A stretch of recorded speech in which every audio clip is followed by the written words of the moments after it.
About 14,000 people lost power in Washington state on Christmas night after 4 power substations were vandalized, including one found set ablaze overnight. The Pierce County Sheriff's Office says it's unknown if this was a coordinated attack on the power system. So far, no suspects are in custody. The attacks come as federal officials warn the U.S. power grid needs better security after gunfire was blamed for damage to 2 electrical substations in North Carolina earlier this month, causing a large outage that took days to repair. For more on this, let's bring in John Cohen, ABC News contributor and former acting undersecretary for intelligence at the Department of Homeland Security. John, thanks for being here. So I just want to be clear, we don't know the motive behind these particular attacks, but federal and local law enforcement have been warning that extremist groups view grid infrastructure as attractive targets. So how concerning is this rise in attacks on our infrastructure and the potential impact?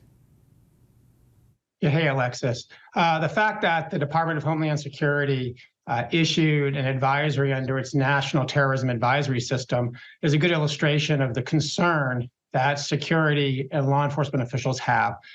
In the case in Washington, investigators will want to look at, who was behind these attacks or these incidents. Were they connected? Were they coordinated? Were they coordinated with those who engaged in similar activity in North Carolina, South Carolina, or these disgruntled employees? Were they people who are ideologically motivated? So a lot of work to be done investigatively, but the concern amongst law enforcement officials is that this is an active threat. And officials, John, have pointed to the fact that these attacks have long been embraced as an attempt to create chaos, maybe spark a civil war. I mean, are you concerned about copycats or maybe even a more unified effort to engage in these types of attacks? Over the last several months, we have seen a considerable uptick in online content on neo-Nazi, anti-government forums, not only calling for attacks against the power infrastructure, but also praising incidents such as those that we saw in North and South Carolina. The idea behind it is, particularly in the anti-government crowd, that if you can cause chaos amongst the populace, if you can knock out power, people will lose faith in government, and then they would be more likely to rise up against the government. Now, while that logic trail may seem silly to many of us, in the fringe extremist world, they believe it. And that may be one of the reasons, or at least law enforcement is concerned, that may be one of the reasons we've seen an uptick in these types of incidents.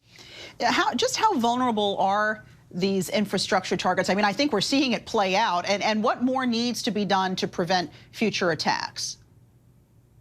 Well, the power infrastructure is broad and it's vast, and there's, all you have to do is drive around your community and you'll see power poles and transformer stations, and it's very difficult to, in the world of security, we call it hardening the target, creating physical security around each and every element. So there's a lot of vulnerabilities. That said, there's a lot that can be done. There's a lot that has been done by the power industry to place physical barriers and protections around key parts of the infrastructure, transformer farms, and key parts of the other parts of the infrastructure. Law enforcement needs to be aware of the threat. They need to take seriously calls that may come into 911 or the 9 emergency lines regarding suspicious activities in and around parts of the power infrastructure, and the public plays a role as well. If anyone in the public sees something that looks unusual or suspicious in and around parts of the power infrastructure, they should pick up the phone, dial 911, and call local police. Yep, if you see something, say something. Former Homeland Security official and ABC News contributor John Cohen, thanks for your insight. Hi, everyone. George Stephanopoulos here. Thanks for checking out the ABC News YouTube channel. If you'd like to get more videos, show highlights, and watch live event coverage, click on the right over here to subscribe to our channel. And don't forget to download the ABC News app for breaking news alerts. Thanks for watching.